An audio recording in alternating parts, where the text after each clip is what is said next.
गौतम बुद्ध के समय में वैशाली राज्य में एक बहुत ही प्रसिद्ध वेश्या रहती थी जिसका नाम था आम्रपाली। वह बहुत ही सुंदर थी और राजा ने उसे नगर वधू घोषित कर दिया था, यानी कि पूरे शहर की पत्नी। उसके महल के द्वार पर सदा सोने के रथ खड़े रहते थे, यहाँ तक कि महान राजाओं को भी उससे मिलने के लिए इंतजार करना पड़ता था। वह केवल एक वेश्या थी, लेकिन इतनी अमीर हो गई थी कि वह राज्य खरीद सकती थी। आम्रपाली का शरीर जितना सुंदर था, उससे कहीं सुंदर उसकी आत्मा थी जो सच्चे प्यार के लिए तरसती थी। क्योंकि आम्रपाली खुद से वेश्या नहीं बनी थी, उसे जबरदस्ती राजा ने वेश्या बनाया था। आम्रपाली के वेश्या बनने के पीछे एक कहानी है। आम्रपाली अपने ग्राहकों को बहुत प्यार करने का दिखावा करती थी, क्योंकि उसे इसके लिए भुगतान किया जाता था, लेकिन अंदर से वह उन सब से नफरत करती थी, क्योंकि वह सभी उसका इस्तेमाल एक भोग की वस्तु के रूप में करते थे। एक इंसान के रूप में उसका सम्मान कोई नहीं करता था। एक दिन आम्रपाली अपने महल की बालकनी में खड़ी थी। अचानक उसके महल के सामने से एक युवा बौद्ध भिक्षु को गुजरते हुए देखा, जिसके पास कुछ भी नहीं था सिवाय एक भिक्षा पात्र के, लेकिन उसके पास जबरदस्त जागरूकता थी और लोगों को खुद की ओर आकर्षित करने की अद्भुत शक्ति थी। जब युवा बौद्ध भिक्षुओं ने ऊपर की तरफ देखा तो आम्रपाली उसे देख रही थी। युवा भिक्षु ने आम्रपाली की ओर देखते हुए बेहद सम्मान भाव के साथ आम्रपाली को प्रणाम किया। आम्रपाली एक तक उस युवा भिक्षु को देखती रही, क्योंकि पहली बार किसी ने आम्रपाली को सम्मान की नज़रों से देखा था। किसी ने पहली बार उसे इंसान होने का एहसास दिलाया था। आम्रपाली तुरंत सीढ़ियों से नीचे उतरी और बाहर आकर उस युवा बौद्ध भिक्षु के पैर छुए और कहा, प्रभु कृपया आज के दिन आप मेरे मेहमान बने और मेरे महल में चलकर भोजन स्वीकार करें। इसके बाद आम्रपाली ने कहा, कृपया मेरे निमंत्रण को ना करें, क्योंकि पहली बार मैंने किसी को निमंत्रण दिया है। मुझे हजारों बार राजाओं और सम्राटों द्वारा निमंत्रित किया गया है, लेकिन मैंने कभी किसी को आमंत्रित नहीं किया है। यह मेरा पहला निमंत्रण है।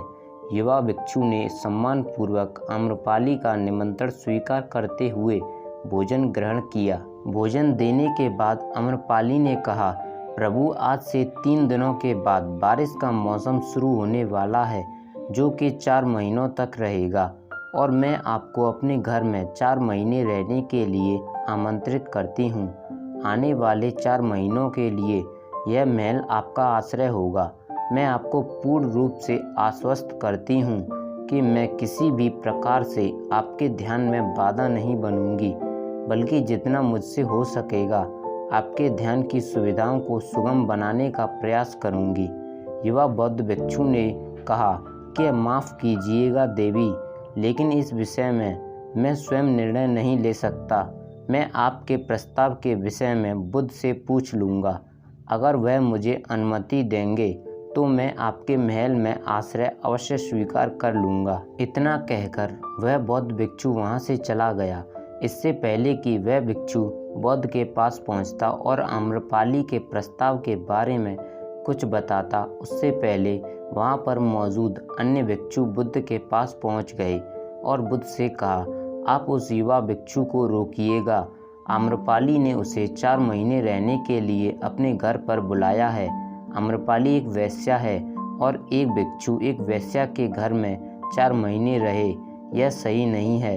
इससे हमारे संघ में गलत संदेश फैल जाएगा। बुद्ध ने कहा, कृपया आप लोग शांत हो जाएं और उस भिक्षु की आने की प्रतीक्षा करें। थोड़ी देर बाद वह युवा भिक्षु बुद्ध के पास आया। उसने आते ही बुद्ध के पैर छुए और उन्हें पूरी कहानी सुनाते हुए कहा कि बुद्ध, नगर की एक आम्रपाली नाम की महिला ने मुझे बारिश के 4 महीने अपने घर पर रहने के लिए आमंत्रित किया है। मैंने उसके निमंत्रण का भी कोई जवाब नहीं दिया। मैंने उससे कहा है कि अगर आप मुझे उसके घर पर रहने की आज्ञा देंगे, तभी मैं उसके घर पर रहने के लिए जाऊंगा। अतः बुद्ध आप जो कहें मैं वही करूँगा। उस युवा भिक्षु ने आम्रपाली के विषय में वैश्या शब्द का प्रयोग न करते हुए केवल महिला शब्द का प्रयोग किया। बुद्ध ने उस युवा भिक्षु की आंखों में देखा और कहा, तुम रह सकते हो। तभी अचानक एक बूढ़ा भिक्षु खड़ा हुआ और बोला कि बुद्ध, यह सही नहीं है। यह युवा भिक्षु एक सच्चाई छुपा रहा है। इसका कहना है कि एक आम्रपाली नाम की महिला ने अपने घर पर रहने के लिए इसे आमंत्रित किया है, लेकिन वह एक महिला नहीं है, वह एक वेश्या है। बुद्ध ने कहा कि मैं जानता हूँ, क्योंकि इसने वेश्या शब्द का प्रयोग नहीं किया है। इसका अर्थ है कि उसके मन में उसके लिए सम्मान का भाव है, इसीलिए मैं इसको वहाँ रहने की अनुमति दे रहा हूँ।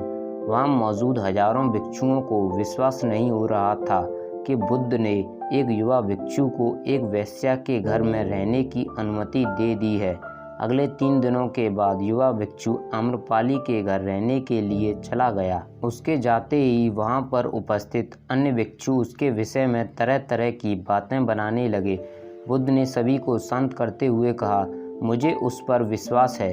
मैंने उसकी आंखों में देखा है कि उसके भीतर तनिक भी भोग की इच्छा नहीं थी।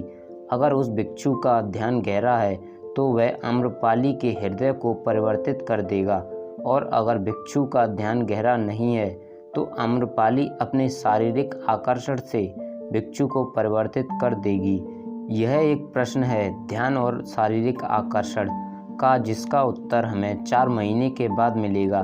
बुद्ध की बात सुनकर वहाँ पर उपस्थित भिक्षुओं ने कहा कि बुद्ध उस युवा भिक्षु पर बहुत अधिक भरोसा करके अनावश्यक आप जोखिम उठा रहे हैं। वह भिक्षुक युवा है और आम्रपाली बहुत सुंदर है। समय प्रारंभ हुआ और वर्षा ऋतु के 4 महीने बीत गए। वह युवा भिक्षु वापस आ गया। उसने आते ही बुद्ध के पैर छुए और उसी युवा भिक्षु के पीछे आम्रपाली भी आई हुई थी। उस युवा भिक्षु ने आम्रपाली का बुद्ध से परिचय कराते हुए कहा, बुद्ध, ये आम्रपाली है और यह आपसे दीक्षित होना चाहती है। यह एक अनोखी महिला है। यह न केवल सुंदर है बल्कि इसकी आत्मा भी उतनी ही शुद्ध है जितनी आप कल्पना कर सकते हैं।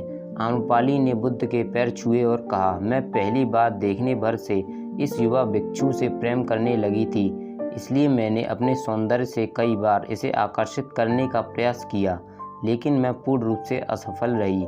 इसके बजाय इस युवा भिक्षु ने मुझे ध्यान के प्रति जागरूक किया और एहसास कराया कि वास्तविक जीवन भोग नहीं परंतु ध्यान है।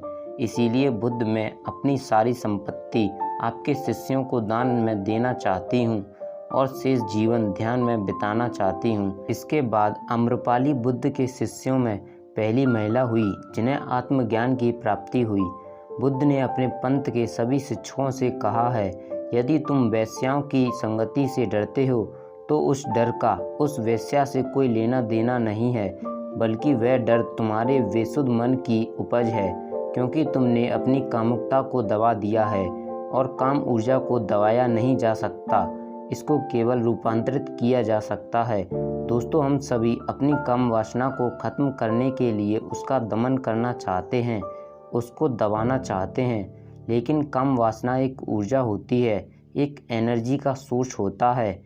एनर्जी कभी भी खत्म नहीं हो सकती है, बल्कि वह रूपांतरित हो सकती है। अगर आप अपनी काम वासना की ऊर्जा शक्ति को दूसरी जगहों पर दूसरी दिशाओं में परिवर्तित करेंगे तो ही आप काम वासना से छुटकारा पा सकते हैं।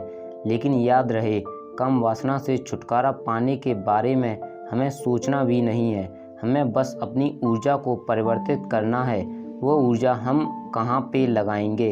हम उसे अपनी रचनात्मक शक्ति के लिए प्रयोग कर सकते हैं, ध्यान के लिए प्रयोग कर सकते हैं, और जैसे जैसे हम उस ऊर्जा शक्ति को होश से भरेंगे तो हमारे जीवन में काम वासना से भी ज़्यादा आनंद पैदा हो जाएगा, और उसके बाद काम वासना का आनंद हमें उसके सामने तुच्छ लगने लगेगा। अगर यह कहानी आपको ज्ञानवर्धक लगी तो कमेंट सेक्शन में ज़रूर बताएं। धन्यवाद।